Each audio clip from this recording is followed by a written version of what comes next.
At the time of the Kennedy assassination, Lee Harvey Oswald was estranged from his wife Marina, and she and her 2 young children were living in Irving, Texas at the home of her friend Ruth Payne.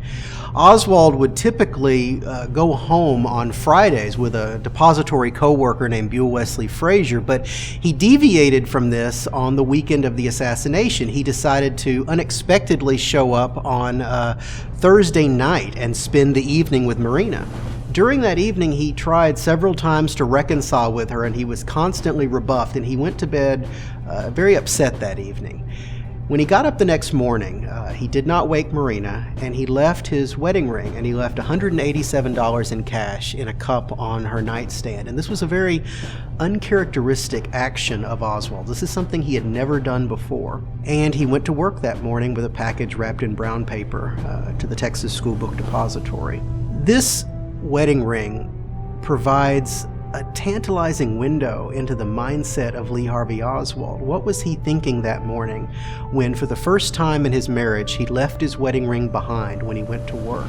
For many people, this is a symbolic act, the act of a man who knows he can never go home again.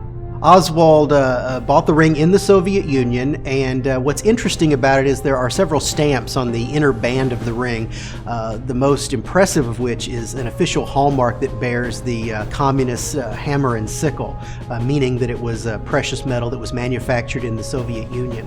An artifact like this really tells a special story. You can look at this ring, and among all the personal possessions of Lee Harvey Oswald that was gathered by investigators on the weekend of the Kennedy assassination, this ring provides perhaps the most intricate window into Oswald's mind. It tells a very special story, and it's extraordinary that we now have it on display on the 6th floor of the Texas School Book Depository.